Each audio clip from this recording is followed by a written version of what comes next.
नया तजर्बा।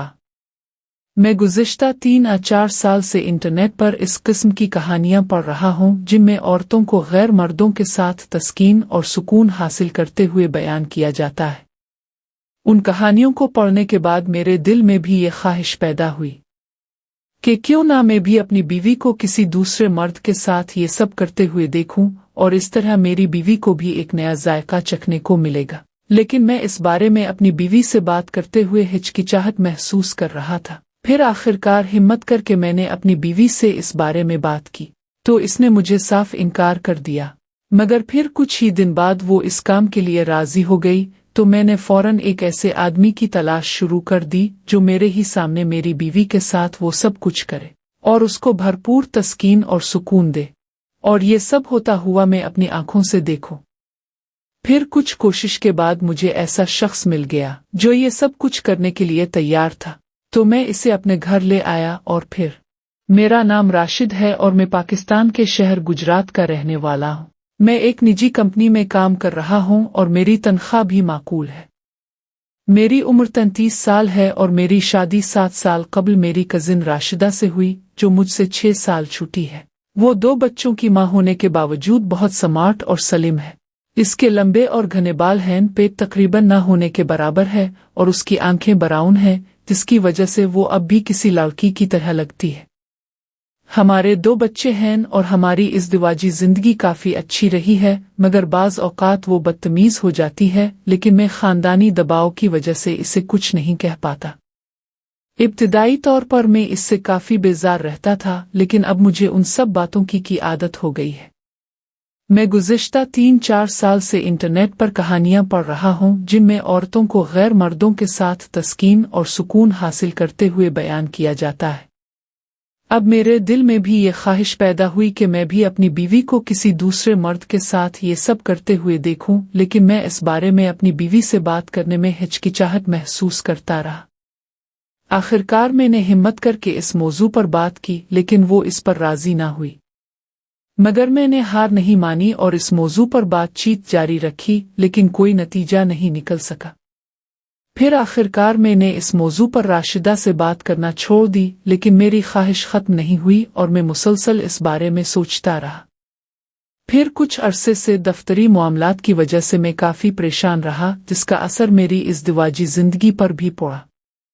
जब से दफ्तरी मसाइल की वजह से परेशानी शुरू हुई, मैं महीने में कभी कभार ही राशिदा के साथ तस्कीन हासिल कर सका, हालांकि इससे पहले हम हर हफ्ते 3 या 4 बार ये सब करते थे। 1 या 2 बार इसने मेरे साथ छेड़छाड़ की, लेकिन मैंने इसे नज़रअंदाज कर दिया। इसके बाद वो काफी परेशान दिखाई देने लगी, क्योंकि कई बार ऐसा हुआ कि जब हम एक दूसरे के साथ सुकून हासिल कर रहे होते तो अचानक मेरे ज़हन में दफ्तरी मामलात के हवाले से ख्यालात आ जाते, जिसकी वजह से मेरी शहवत खत्म हो जाती और मैं राशिदा को मुकम्मल सुकून नहीं दे पाता। इसके नतीजे में वो मुझसे नाराज होकर दूसरी तरफ करवट लेकर सो जाती।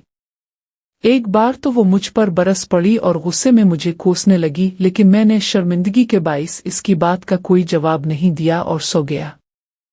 सुबह नाश्ते के दौरान राशिदा का मूड काफी खराब था, लिहाजा मैं नाश्ता करके फौरन दफ्तर के लिए रवाना हो गया।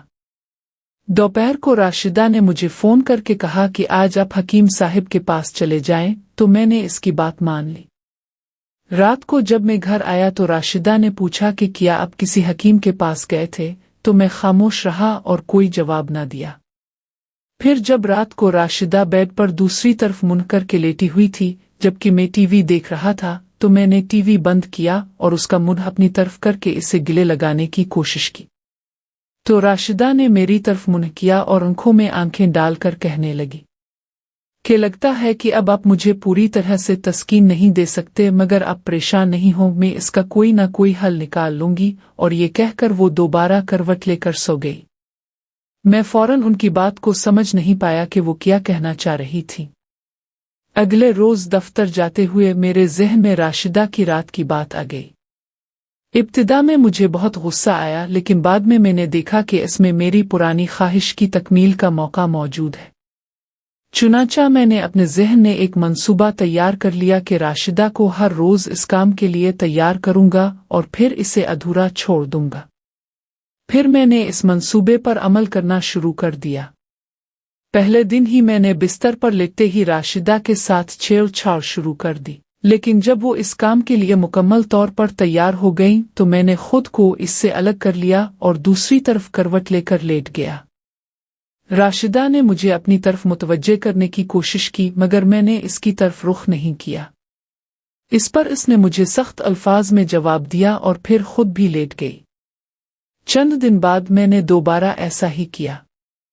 इस बार मुझे इसे राजी करने में कम से कम 1 घंटा लगा, मगर इसने इस शर्त पर हामी भरी कि अगर आज इसे अधूरा छोड़ा गया तो वो पूरी जिंदगी मुझसे ये काम नहीं करवाएगी।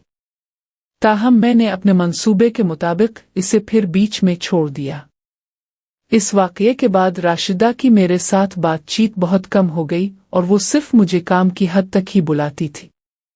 इस दौरान मैंने ये भी महसूस किया कि जब वो किसी काम के सिलसिले में खरीदारी के लिए बाहर जाती है तो बहुत सज सावर कर जाती है। चंद रोज बाद मुझे एक दफ्तरी काम के सिलसिले में अपने 2 सीनियर्स के साथ 1 हफ्ते के लिए कराची जाना था, जिसके लिए होटल भी बुक करवा लिया गया था और एडवांस में रेलवे की एसी स्लीपर केबिन भी बुक करवा लिया गया था, जिसमें ज़्यादा से ज़्यादा 4 लोगों की गुंजाइश होती है और उस केबिन में सोने के लिए बेड और बाथरूम भी होता है। ताहम रवानगी से सिर्फ 1.5 घंटा पहले जब मैं जाने के लिए तैयार हो रहा था, मुझे मेरे एक सीनियर का फ़ोन आया कि वो दोनों किसी वजह से कराची नहीं जा सकते, लिहाजा मुझे अकेले ही जाना होगा। लेकिन उन्होंने मुझे मशवरा दिया कि क्यों ना मैं अपनी बीवी को साथ ले जाऊं, क्योंकि ट्रेन की सीटें और कराची में होटल पहले ही बुक कर ली गई थी। मैंने राशिदा से बात की कि हमें कराची जाना है, तो वो मान गई क्योंकि वहाँ उसकी बड़ी बहन रहती है। मैंने उन्हें बताया कि वो इसी बहाने अपनी बहन से भी मिल लेंगी, जबकि बच्चों को अपने मैके छोड़ देंगे। राशिदा ने फौरन अपने भाई को फ़ोन किया, जो आकर बच्चों को ले गया और वो फौरन तैयार हो गई। इसने ऐसे कपड़े पहने कि जिनमें उनका जिस्म नजर आ रहा था, मगर मैंने इसे कुछ नहीं कहा और हम लोग रेलवे स्टेशन पर पहुंच गए। ट्रेन आई और हम अपने केबिन में पहुंच गए, जहां 4 सीटें थीं, जिनमें से 3 हमने बुक करवाई थीं। इस केबिन में 2 नीचे आमने सामने बेड लगे हुए थे और 2 ऊपर आमने सामने बेड थे। मैं सोच रहा था कि ये केबिन मर्दाना है और चौथा शख्स भी यकीनी तौर पर मर्द ही होगा और अगले किसी स्टेशन पर केबिन ने आने वाला था। इस ख्याल के तहत मैंने केबिन का दरवाज़ा अंदर से बंद कर लिया और राशिदा के साथ छेड़छाड़ शुरू कर दी, ये सोचते हुए कि अगर चौथा मुसाफिर एक नौजवान मर्द हुआ तो मेरी ख्वाहिश पूरी हो सकती है। राशिदा ने मुझे दोबारा बुरा भला कहना शुरू कर दिया, लेकिन मैंने इसके साथ छेड़छाड़ जारी रखी। जब लाहौर रेलवे स्टेशन पर गाड़ी रुकी तो केबिन के दरवाजे पर किसी ने दस्तक दी। मैंने दरवाज़ा खोला तो सामने एक खूबसूरत नौजवान खड़ा था, जिसकी उम्र तकरीबन